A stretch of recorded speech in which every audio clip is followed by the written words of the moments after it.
محبت راحت جاں از قلم کنز حیات قسط نمبر 5۔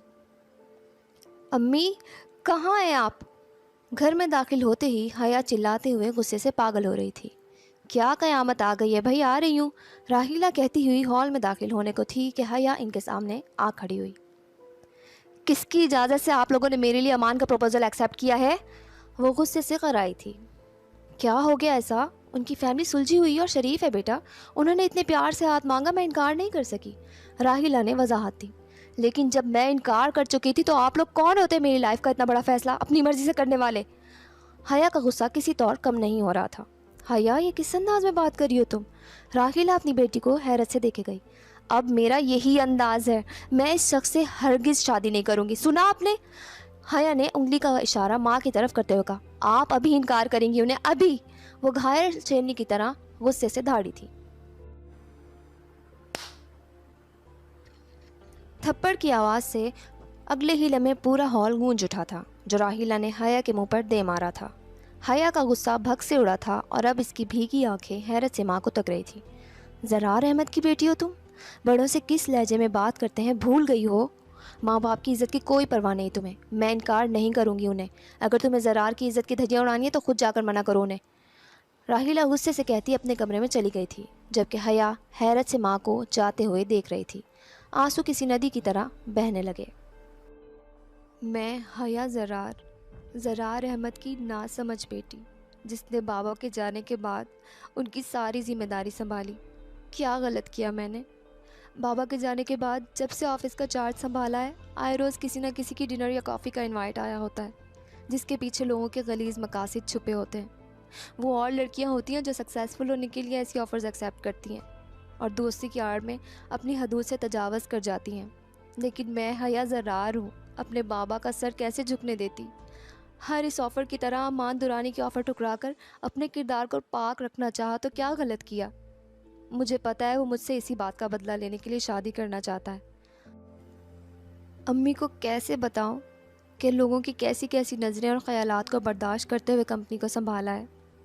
کوئی میری حالت کیوں نہیں سمجھ رہا؟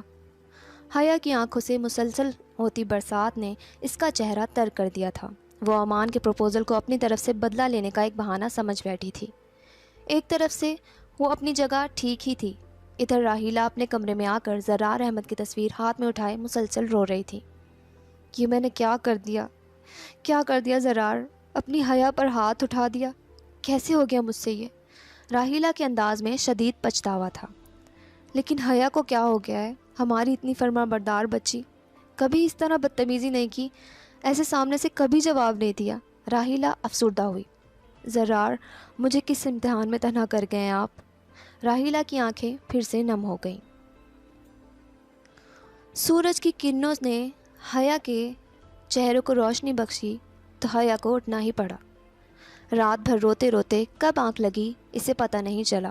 آنکھیں مسلسل رونے سے سوجی ہوئی تھی اور بھوک کے مارے معدہ دہائیاں دے رہا تھا۔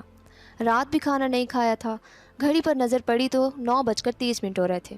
ٹائم دیکھتے ہی حیا تیزی سے اٹھ کر فریش ہونے چلی گئی۔ حیا بیٹا ناشتہ کر لو، حیا کو لاؤنج میں انٹر ہوتے دیکھ راحیلہ نے آواز دی۔ ان کی آواز ندامت سے بھری تھی۔ مجھے بھوک نہیں ہے، آپ کھا لیں، آفس سے لیٹ ہو رہی ہوں، حیا رکھائی سے کہتی باہر نکل گئی۔ آفس پہنچ کر بھی مسلسل اس کا دماغ رات والی بحث کی وجہ سے معاف تھا۔ حیا نے ساری میٹنگز کینسل کر کے آفس سے جلدی کام مکمل کیا اور سارا کی طرف آ گئی کہ دھیان کسی اور طرف بٹانا بہتر تھا۔ ارے واہ حیا، واٹ اے سرپرائز، شکر ہے چکر لگا لیا تم نے۔ سارا حیا کی آمد پر واقعی بہت خوش تھی۔ یہ شکل کیوں اتری ہوئی ہے بھائی؟ آنکھیں بھی سوجی ہیں، دکھاؤ طبیعت تو ٹھیک ہے نا؟ سارا فکر مندی سے چیک کرنے لگی۔ میں ٹھیک ہوں سارا، حیا نے تحمل سے جواب دیا۔ اچھا چلو پھر کھانا لگانے جا رہی تھی، مل کر کھانا کھاتے ہیں، سارا کہتے ہوئے اٹھ کھڑی ہوئی۔ مجھے بھوک نہیں ہے یار، تم لوگ کھا لو پلیز، حیا نے بے دلی سے کہا۔ کیوں بھوک نہیں ہے؟ امی تو بتا رہی تھی ناشتہ بھی نہیں کر کے گئی آفس، سارا کی زبان سے پھسلا۔ اچھا تو امی سے بات ہو گئی ہے تمہاری؟ گڈ، حیا کا لہجہ کسی تاثر سے آ رہی تھا۔ ہاں ہوئی تھی بات، اسے چھوڑو، تم چلو چل کر کھانا کھاتے ہیں۔ سارا نے حیا کا ہاتھ پکڑتے ہوئے اسے اٹھانے کی کوشش کی۔ سارا، کیا میری پسند ناپسند، میری کسی بھی بات کی کوئی اہمیت نہیں تم سب کی نظروں میں؟ حیا کی آواز میں افسردگی تھی۔ نہیں میری جان، ایسا نہیں ہے، سارا نے حیا کا ہاتھ تھپ تھپاتے ہوئے کہا۔ پھر کیوں امی نے میری مرضی اور انکار کے باوجود ان کو ہاں کر دی؟ حیا نے سوالیہ نظروں سے سارا کو دیکھا، آنسو اس کے رخسار پر بہہ نکلے تھے۔ حیا، امان تمہارے لیے بہت اچھا لائف پارٹنر ثابت ہوگا، بلیو می، سارا نے سمجھانے کی کوشش کی۔ آئی کانٹ بلیو دس، اس نے تم سب کو اپنی طرف کر لیا ہے، اکیلا کر دیا ہے تم سب نے مجھے۔ اس شخص کی وجہ سے میری ماں نے زندگی میں پہلی بار ہاتھ اٹھایا ہے مجھ پر۔ حیا کا لہجہ بے یقینی اور دکھ سے بھرا تھا۔ حیا، امی بہت شرمندہ ہے، اور امان سچ میں بہت محبت کرتا ہے تم سے، سارا نے سمجھانے کی اپنی سی کوشش کی۔ بس کر دو بار بار میرے سامنے اس شخص کا نام لینا، کوئی محبت نہیں کرتا ہوں مجھ سے، وہ بھی انہی باقی مردوں جیسا ہی ہے، بلکہ ان سے بھی برا، جن کی کتنی آفرز میں نے ٹھکرائی ہیں اپنی عزت اور بابا کا وقار بچانے کے لیے، لیکن میرا انکار سے اور اس کی انا کو برداشت نہیں ہوا، اسی کا بدلہ لینے کے لیے کر رہا ہے وہ یہ سب۔ وہ غصے سے چلائی تھی، آنسو بے قابو بہہ رہے تھے۔ اوہ گاڈ، آہستہ بولو پلیز، تم کب سے اتنا نیگیٹو سوچنے لگ گئی ہو، اور تم نے کبھی مجھ سے ڈسکس کیوں نہیں کیا کچھ؟ سارا نے حیرت اور تعصب سے پوچھا۔ حیا، ضرار ہوں میں، بابا کی طرح حالات کا مقابلہ کرنا آتا ہے مجھے، تم سب کو بتا کر پریشان نہیں کرنا چاہتی تھی، ویسے بھی کوئی فائدہ نہیں تھا بتانے کا، ٹھیک ہی کیا میں تو اب بھی نہ بتاتی، لیکن تم سب نے حالات ہی ایسے کر دیے کہ بتانا پڑا، حیا نے سپاٹ لہجے میں کہا۔ بہرحال یہ شادی ہو بھی گئی تو میرا اس شخص سے صرف نفرت کا رشتہ ہوگا، نفرت کے سوا کچھ نہیں، حیا اپنے ارادے دو ٹوک الفاظ میں بتاتی آنکھیں رگڑتی کھڑی ہو گئی۔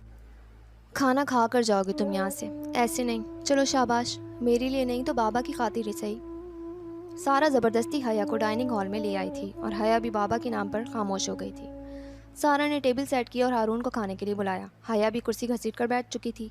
ہارون کے ساتھ شہزاد اور کوئی تیسرا شخص بھی تھا جس پر حیا نے دھیان نہیں دیا، وہ حیا کی کرسی کے عین سامنے والی کرسی پر آ کر بیٹھ گیا۔ حیا کی نظریں اپنے سامنے رکھی پلیٹ پر مرکوز تھیں، جبھی اسے احساس نہیں ہوا کہ سامنے بیٹھا شخص کون ہے۔ حیا، رائس سرو کروں تمہیں؟ سارا کی آواز پر حیا نے سر اٹھا کر سامنے دیکھا تو ایک دم اس کے اوسان خطا ہونے لگے۔ اپنے بالکل سامنے بیٹھے امان کو دیکھ کر حیا نے پہلے سارا پھر ہارون اور شہزاد کو سوالیہ نظروں سے دیکھا، جیسے پوچھنا چاہ رہی ہو کہ یہ کیا مذاق ہے۔ حیا اٹھنے کو ہی تھی کہ سارا نے اس کے ارادے بھانپتے ہوئے اس کا ہاتھ پکڑ کر سرگوشی کی۔ حیا پلیز بیٹھ جاؤ، ایسے کھانے کی ٹیبل سے اٹھو گی تو اللہ ناراض ہو جائیں گے۔ سارا چاہتی تھی جو بھی غلط فہمی ہے حیا امان سے باضابطہ بات کر کے ختم کر لے۔ حیا کو نہ چاہتے ہوئے بھی بیٹھنا پڑا، گال غصے سے سرخ ہو رہے تھے، جیسے کسی نے ہاتھ لگا لیا تو جل جائے گا۔ آفس کیسا جا رہا ہے حیا؟ ہارون نے بات چھیڑی۔ اچھا، حیا نے کھا جانے والی نظروں سے ہارون کو دیکھتے ہوئے مختصراً جواب دیا۔ ہاں، موڈ کس خوشی میں خراب ہے بھائی حیا کا؟ ہارون نے اس کا غصہ نظر انداز کرتے ہوئے پیار سے پوچھا۔ زندگی خراب کرنے والے سب لوگ مل کر میری، اور آپ کو میرے موڈ کی پڑی ہے؟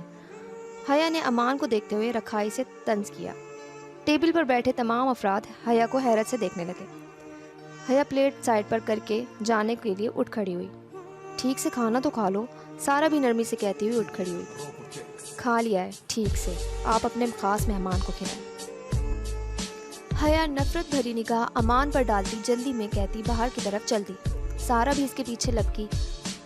امان بھی حیرت سے حیا کا انداز دیکھتا رہا۔ Sorry for her behaviour, Haroon نے افسوس سے سر جھٹکتے ہوئے کہا۔ اٹس اوکے یار، کیا ہو گیا ہے؟ امان نے اس کا کندھا تھپتھپایا۔ پتہ نہیں ایسے کیوں ریئیکٹ کر رہی ہے، ویسے تو بہت سمجھدار ہے ماشاءاللہ، ہارون نے حیرت سے کہا۔ ٹھیک ہو جائے گی، بس تھوڑا وقت چاہیے اسے، سارا نے ڈائننگ ہال میں انٹر ہوتے ہوئے کہا۔ اچھا ہارون، بھابھی مجھے بھی اجازت دیں۔ امان بھی اٹھ کھڑا ہوا تھا۔ کچھ دیر تو اور رکو، ہارون نے استفسار کیا۔ ابھی لیٹ ہو رہا ہوں، پھر آؤں گا، امان نے کہتے ہوئے ہارون اور شہزاد سے مصافحہ کیا اور چلا گیا۔ کار ڈرائیو کرتے ہوئے مسلسل امان حیا کے رویے کو اور اس کی باتوں کو سوچ رہا تھا، جو امان کو بہت پریشان کر رہی تھی۔ میری وجہ سے حیا اتنی ڈسٹرب ہے، وہ خود کو کوس رہا تھا کہ اچانک سامنے سے کسی کو بھاگتے ہوئے آتا دیکھ امان نے فوراً بریک لگائی۔ ایکسیڈنٹ ہوتے ہوتے بچا۔ امان غصے میں کار کا گیٹ کھول کر باہر نکلا، لیکن سامنے حواس باختہ کھڑی حیا کو دیکھ کر اگلے ہی پل اس کا غصہ ہوا ہو گیا تھا۔ وہ پریشانی سے حیا کی جانب بڑھا، جس کے ماتھے سے خون بہہ رہا تھا۔ حیا، یہاں کیا کر رہی ہیں آپ؟ گاڑی کہاں ہے آپ کی، اور یہ خون؟